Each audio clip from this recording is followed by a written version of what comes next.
కడప జిల్లాలోని ఆ నియోజకవర్గం ఒకప్పుడు టీడీపీకి కంచుకోట.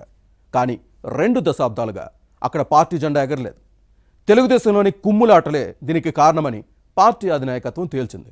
దీంతో 2029 ఎన్నికల్లో ఆ స్థానంలో టీడీపీ జెండా ఎగరేయాలని పార్టీ హైకమాండ్ లక్ష్యంగా పెట్టుకుంది.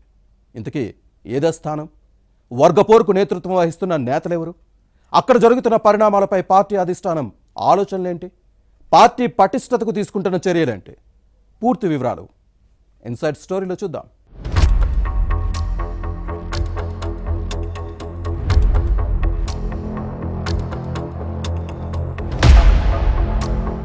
కడప జిల్లా బద్వేల్ నియోజకవర్గం ఒకప్పుడు టీడీపీకి కంచుకోట. కానీ 2004 నుంచి 2024 వరకు తెలుగుదేశం జెండా ఎగరలేదు. పార్టీ అధినాయకత్వం ఎన్ని ప్రయత్నాలు చేస్తున్నా గ్రూపులు వర్గపోరుతో నష్టపోతోంది. వరుస ఓటములు క్యాడర్ను కుంగదీస్తున్నాయి. ముందు జనరల్ స్థానంగా ఉన్న బద్వేల్ 2009 నుంచి ఎస్సీ రిజర్వ్డ్గా మారింది. ఈ స్థానంలో పట్టు సాధించేందుకు టీడీపీ చేస్తున్న ప్రయత్నాలు ఫలించడం లేదు. 2029 ఎన్నికల్లో ఎలాగైనా గెలవాలన్న వ్యూహంతో ముందుకు సాగుతోంది. గ్రూపులను కట్టడి చేసే పనిలో ఉంది. కడప జిల్లాలో వైఎస్ కుటుంబానికి పులివెందుల కంచుకోట అయితే, నాడు టీడీపీకి బద్వేల్ నియోజకవర్గం అలాంటిదే. తెలుగుదేశం ఆవిర్భావం తర్వాత పార్టీ అధినేత ఎన్టీ రామారావు జమ్మలమడుగులో శివారెడ్డి, బద్వేల్లో వీరారెడ్డికి ప్రాధాన్యత ఇచ్చారు. అప్పట్లో ముఖ్యమంత్రి రామారావు బద్వేల్ ఎమ్మెల్యే వీరారెడ్డికి మంత్రి పదవి ఇవ్వడంతో కడప జిల్లా రాజకీయాలను శాసించి వైఎస్ కుటుంబాన్ని ధీటుగా ఎదుర్కొన్నారు. జిల్లాను టీడీపీకి కంచుకోటగా మార్చారు. వీరారెడ్డి చెప్పిందే వేదం అన్నట్టుగా నడిచింది. కానీ వీరారెడ్డి మరణానంతరం మెల్లమెల్లగా కడప జిల్లా వైఎస్ ఫ్యామిలీ ఆధిపత్యంలోకి వెళ్లింది. వీరారెడ్డి హయాంలో తెలుగుదేశంకు పట్టున్న బద్వేల్లో ముందుగా కాంగ్రెస్, ఆ తర్వాత వైసీపీ పాగా వేశాయి. దీంతో టీడీపీ అధినాయకత్వం తీవ్ర అసంతృప్తితో ఉంది.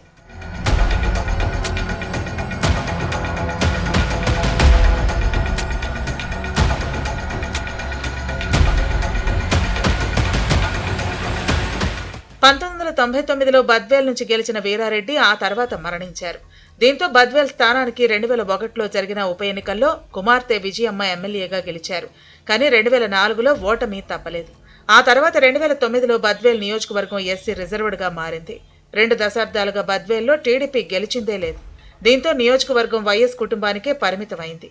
మాజీ ఎమ్మెల్యే విజయమ్మ తర్వాత కుమారుడు రితీష్ రెడ్డికి బద్వేల్ పార్టీ బాధ్యతలను అప్పచెప్పారు. కానీ పట్టు సాధించలేదు. గత ఎన్నికల్లో కడప జిల్లా 10 స్థానాల్లో కూటమి 7 చోట్ల విజయం సాధించింది. ఎన్డీఏ వేవ్లో బద్వేల్లో టీడీపీ ఓడిపోయింది. దీంతో పార్టీ అధిష్టానం అసంతృప్తిగా ఉంది. కర్ణుడి చావుకు 1,00,000 కారణాలన్నట్టు బద్వేల్లో తెలుగుదేశం పట్టు సాధించలేకపోవటానికి చాలా సమస్యలు ఉన్నాయి. టీడీపీ ఇన్ఛార్జ్ రితీష్ రెడ్డి తీరే ఇందుకు కారణమన్న వాదనలు లేకపోలేదు. దీంతో పార్టీకి అండగా ఉన్న సూర్యనారాయణ రెడ్డిని కడప జిల్లా డీసీసీబీ చైర్మన్ గా నియమించింది.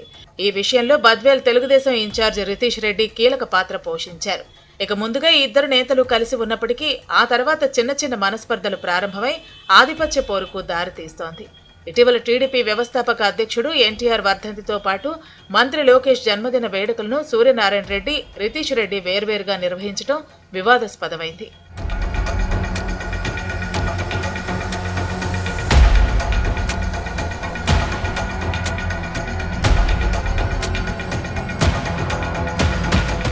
ఇక బద్వేల్లో పార్టీని పటిష్టం చేయాలని భావిస్తున్న టీడీపీ అధిష్టానం ఇక్కడ ఇన్ఛార్జ్ రితీష్ రెడ్డిని తప్పించి కొత్త నేతకు పార్టీ బాధ్యతలను అప్పగించాలనుకుంది. ప్రస్తుత ఇన్ఛార్జ్ రితీష్ రెడ్డితో పాటు డీసీసీబీ చైర్మన్ సూర్యనారాయణ రెడ్డిలో ఎవరు బెటర్ అన్న అంశంపై పార్టీ అధినాయకత్వం ఐవీఆర్ఎస్ సర్వే నిర్వహించి అభిప్రాయ సేకరణ చేసింది. రితీష్ రెడ్డి పట్లే సానుకూలత రావడంతో ఇన్ఛార్జిగా కొనసాగిస్తోంది. పార్టీ అధినాయకత్వం కూడా ప్రస్తుతానికి సంతోషంగా ఉంది. మున్ముందు ఏం జరుగుతుందో చూడాలి.